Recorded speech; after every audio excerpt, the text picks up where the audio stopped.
Hi, my name is Dominick DeLuca. I'm the president of New England Temperature Solutions. We are a distributor for Eurotherm controls in New England. Eurotherm is a manufacturer of controls, temperature measurement, data acquisition in the industrial market. With me I have Peter Sherwin. He is the Heat Treat Business Development Manager for Eurotherm in the United States. Peter, could you give us a little bit about your background? Yeah, thanks, Dominic. I spent probably the last 20 years in the heat treatment industry. Started off in the UK running facilities there, then moved over to India and ran a multi-site operation before actually joining N.E.T.S Eurotherm, which I've been with them for the past 2 years, and just focusing on the heat treatment industry and products for Eurotherm. Okay. And Peter, we've been selling in the heat treat market for many years, and there's always been very aggressive competition. Can you tell us where Eurotherm is positioning themselves in that market? Yeah, that's an interesting question. For this industry and for heat treatment, there have always been two major areas. One being automotive heat treatment, and the other one being aerospace. And they're actually characterized by the different standards that are used within those industries. Mm-hmm. So if we look at automotive, they have what's called a CQI-9 standard that you need to adhere to. And when you look at aerospace, then it's NADCAP with AMS 2750D, which is the pyrometry standard. And Eurotherm use their knowledge of those standards to actually build the requirements into their products that they bring out. So we make sure that we not only meet the standards today, but as importantly meet the standards going into the future. Mm-hmm. And what's so interesting about the time that we have now is that with AMS 2750, that's actually being up-issued to AMS 2750E as we speak. And even the CQI-9, that's going through another issue change, and maybe by the end of this year, beginning of next year, that will be in its revision 3.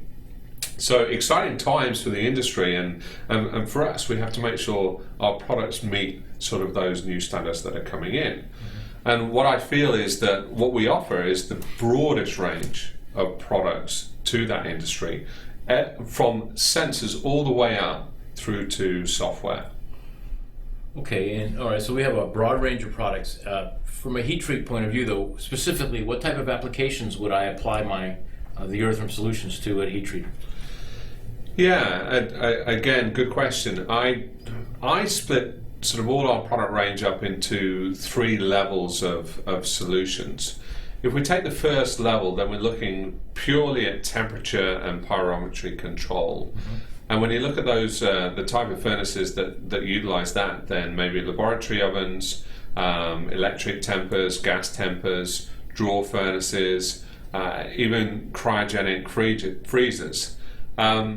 They all require a very precise temperature control. You want to make sure that you don't have any issues as far as overshooting at the start of the process. So we have a lot of proprietary algorithms that we've written that have very good accurate PID control, very good accurate auto tune, mm-hmm. and also overshoot inhibition. So that's level 1. When we move up to level 2 solutions, that goes above sort of temperature control, and that goes into process control. So we're then looking at sort of mid-range furnaces that could be having a carburizing atmosphere, a nitriding atmosphere, or a vacuum atmosphere. So we're controlling not only the temperature, but we're controlling the atmosphere type as well.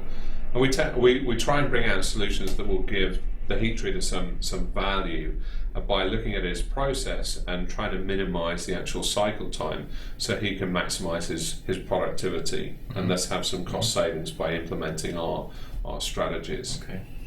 And then finally, when we look at level 3, then we're looking at energy management solutions. So this is where you'd have larger furnaces, like continuous furnaces with multiple zones.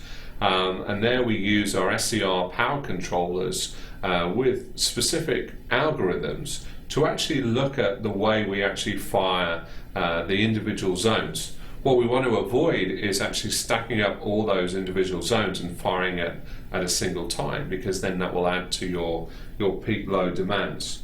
So we have this shedding system that looks at actually firing these zones sort of on a basis where they're not firing at the same time. And we use that, and that ultimately will reduce in actual cost savings for the user.